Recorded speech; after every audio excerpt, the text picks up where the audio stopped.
మన్యాసుని ప్రొడక్షన్స్కి స్వాగతం సుస్వాగతం. నిన్న వార్ 2 ట్రైలర్ చూడడం జరిగింది.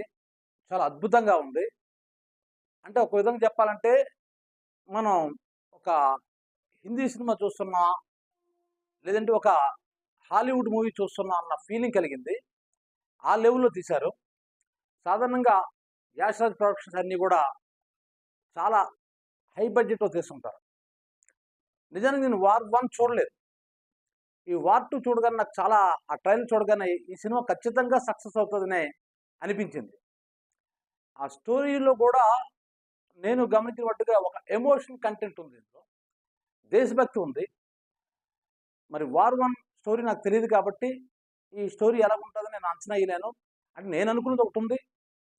నేనేమనుకుంటున్నానంటే నాకు తెలిసిన మట్టుకు నేను అంచనా వేసిన మట్టుకు ఏమనుకుంటున్నానంటే ఈ హృతిక్ రోషన్ ఎవరైతే స్పైగా ఉన్నారో ఆయన దేశం కోసం అతను ఒక ఆపరేషన్ నిమిత్తం వెళ్ళిన తర్వాత ఎవరైతే విలన్ ఉన్నారో వాళ్ళు మళ్ళీ అంటే వాళ్ళ విషయం పైన పడిపోతున్న భయానికి అతను వెంటాడతారు.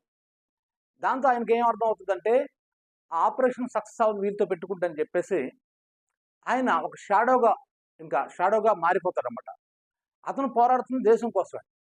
కాబట్టి నేను ఏమనుకుంటున్నానంటే ఈ జూనియర్ ఎన్టీఆర్ క్యారెక్టర్ ఏదైతే ఉందో ఇతను కూడా ఒక స్పై. అసలు విషయాలు తెలిసిపోతాయనే ఉద్దేశంతో ఎన్టీఆర్కి తెలియకుండా అంటే ఏం జరిగింది అన్న విషయం తెలియకుండా ఈ విలన్స్ ఏం చేస్తారంటే అతని మీదకి పంపిస్తారు. అతను దేశానికి ఏదో నష్టం చేస్తున్నాడు, లేదా శత్రు దేశంతో కలిసిపోయాడు, ఇలా ఏదో ఒక అబద్ధం చెప్పి ఇతను నమ్మించి అతను దేశద్రోహంగా చిత్రీకరించి ఎవరిని హృతిక్ రోషన్ ఈయన్ని పంపిస్తారు అతని మీదకి అని అనుకుంటున్నాను నేను. ఇది కరెక్ట్ కావచ్చు, కాకపోవచ్చు.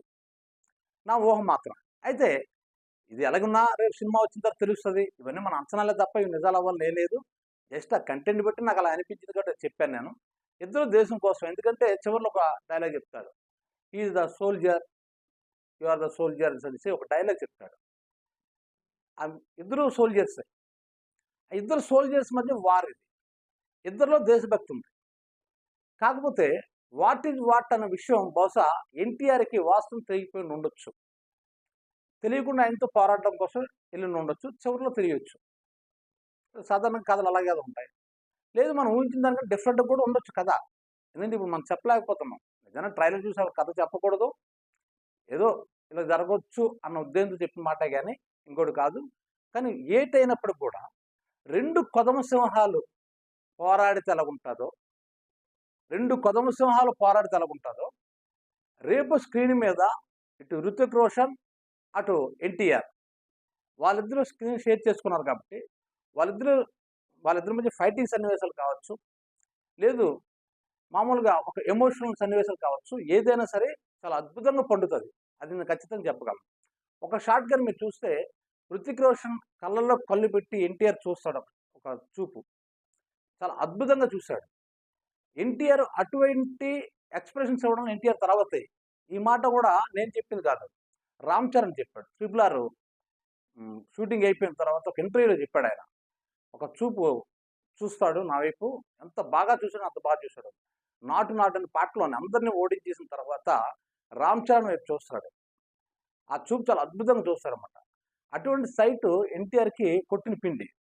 ఇది ఎందుకంటే 2 కొదమ సింహాలు అంటున్నా అంటే హృతిక్ రోషన్ మనం తక్కువ అంచనా లేదు. ఎందుకంటే ఆయనలో ఫిజిక్ అద్భుతంగా ఉంటుంది, మంచి బాడీ.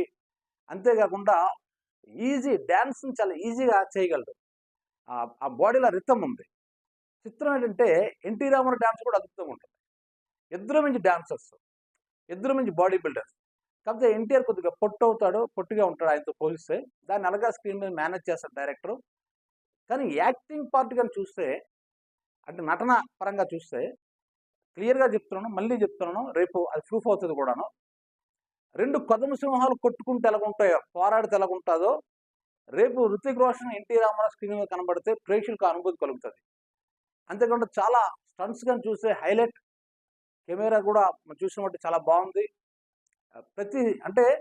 ప్రతి షాట్ ఇందులో ట్రైలర్ చూసిన ప్రతి షాట్ కూడా చాలా అద్భుతంగా ఉంది. నాకెందుకు ఈ సినిమా ఖచ్చితంగా హిట్ అవుతుందని నమ్మకం ఉంది. ఎందుకంటే నార్త్ ఇండియా వైపు సౌత్ ఇండియా చూసుకున్నట్లయితే సౌత్ ఇండియాలో ఎన్టీఆర్ మంచి ఫ్యాన్స్ ఉన్నారు. అఫ్కోర్స్ ఆయన ఇప్పుడు దేశం అంతా తెలుసు, వరల్డ్లోనే తెలిసిపోయింది ఇప్పుడు. అదే హృతిక్ రోషన్ కూడా ఇండియా అంతా ఫ్యాన్స్ ఉన్నారు. వాళ్ళ ఫాదరు ఒక చిన్న విలన్ కాంచి చిన్న చిన్న రౌడీ క్యారెక్టర్ చేసేవాడు. తర్వాత హృతిక్ రోషన్ ఫాదరు రాకేష్ రోషన్ గారు తర్వాత విలన్ స్థాయికి ఎదిగారు. ఎక్కువ శత్రుఘ్న సిన్హా సినిమాల్లో విలన్గా యాక్టింగ్ చేస్తుండేవాడు ఆయన. అమితాబ్ బచ్చన్ సినిమాలు కూడా ఉండేవాడు అతను. అయితే అతను కొడుకు ఈ స్థాయికి రావడం మొదటి సినిమాతోటే ఆయన సంచలనం రేపేశాడు. మొట్టమొదటి సినిమాయే సంచలనం రేపాడు హృతిక్ రోషన్ సినిమా. చాలా ఫ్యాన్ ఫాలోయింగ్ ఆయనకు ఉంది. అదే ఇంకా జూనియర్ ఎన్టీఆర్ గురించి అడిగి మరి చెప్పనక్కర్లేదు. అందుకే ఈ ఆగస్టు 14 తారీఖున రిలీజ్ కాబోతున్న ఈ వార్ 2 సినిమా ఒక గొప్ప చిత్రాలు అంటే చూడండి, ఫేమస్ ఇప్పుడు మనం చూడండి ట్రిపుల్ ఆర్ కావచ్చు, బాహుబలి కానీ ఇలా మనం చెప్పుకుంటున్నాం కదా. మన నాగార్జున తీసిన సినిమా ప్రభాస్ది, ఇలాంటి సినిమా మనం చెప్పుకున్నాం కదా. ఆ సినిమా కోవలోకి ఇది వెళ్తాది అని నాకు అలా అనిపిస్తుంది. మరి ఏమవుతుందో ప్రేక్షకులు ఎటువంటి తీర్పునిస్తారో తెలియదు, కానీ నా మనసుకైతే అలా అనిపిస్తుంది. ఇది ఖచ్చితంగా సూపర్ డూపర్ హిట్ అయ్యే మూవీ అని అర్థమవుతుంది. ఈ వీడియో మీకు నచ్చినట్లయితే మన్యాల సినిమా ప్రొడక్షన్స్కి లైక్ చేయండి, షేర్ చేయండి, సబ్స్క్రైబ్ చేయండి. Thank you.